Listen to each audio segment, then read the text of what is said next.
बिस्मिल्लाहिर्रहमानिर्रहीम। अस्सलाम वालेकुम दोस्तों। सिंध ऐं बलोचिस्तान जा तक़रीबन सब घर ढही विया, मारवाड़ा लुढ़ी विया, बचड़ा लुढ़ी विया। बुख ऐं बदहाली में परेशानी जे आलम में असांजा मारवाड़ा पिया जीअनि था। रस्तनि ते पिया आहिनि, रोडनि ते पिया आहिनि, कुझु पाणीअ जे अंदरि फाथा पिया आहिनि।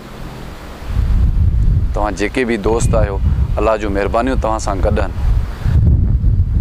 दरअसल ही मुसीबतूं भी इंसान जे लाइ हिकु सबक़ु आहिनि। उहो हिकिड़ो पहाको हूंदो आहे न त ओतिरो कर जेको मींहं ॾींहुं कमु अचे। इहो मिसाल मामूली न आहे। इन मिसाल जी अगरि असां गहराई में वेंदासीं त सभु कुझु इन मिसाल में आहे। इन मिसाल में घर सुठो ठाहिजे, पैसो सुठो ठाहिजे, पैसो बचाइजे, बिरादरी सुठी ठाहिजे ऐं सुठे नमूने सां माण्हुनि सां हली चली कजे। माण्हुनि ॾांहुं पाण बि मदद जो हथु वधाइजे, ॿियनि जी मदद कजे त पाण खे बि माण्हू मदद करे। कराचीअ में डेली काफ़ी माण्हू अचनि था। हिते त किराए जूं जॻहियूं बि हाणे कोन थियूं मिलनि। काफ़ी कैंपिन में वेठा आहिनि, काफ़ी रोडनि ते वेठा आहिनि। त अल्लाह पाक तव्हांखे अमन में रखियो आहे। तव्हां ख़ुशहाल आहियो, पंहिंजे घरनि में आहियो, पर थोरो ज़हन में इहा ॻाल्हि कयो त इहो हादिसो तव्हां सां बि थी सघे थो। इन जे करे तव्हां खां जेको कुझु बि थी सघे हिन मिसकीन माण्हुनि लाइ तव्हां मदद जो हथु वधायो, पंहिंजे हाल आहार वधायो।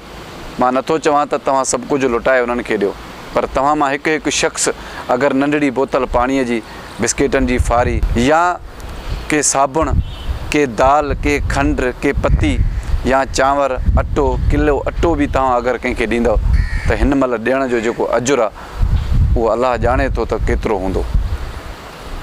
ऐं अलाह पाक तव्हांखे इन जो अजुर एतिरो मिलंदो जो तव्हां मुसीबतनि खां ॿाहिरि आहियो, तव्हां पंहिंजे बचाव में आहियो, तव्हां पंहिंजे बचड़नि सां महफ़ूज़ आहियो।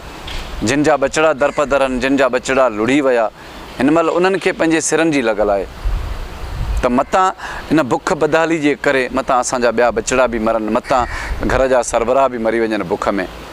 इंसानु छा थो बर्दाश्त करे सघे।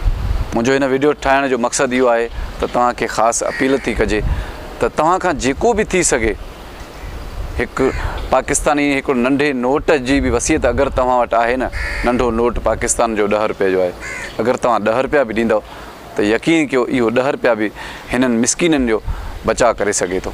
हिन मिसकीननि जे लाइ इहे 10 रुपया बि गनीमत आहिनि।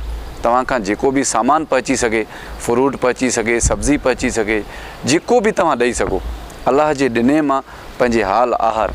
अगरि बचण लाइ तव्हां सब्ज़ी वठणु वञो था त अगरि 5 किलो सब्ज़ी वठी तव्हां कंहिं कैंप में जमा कराईंदव त अलाह पाक इन जो अजुर तव्हांखे नायाबु ॾींदो।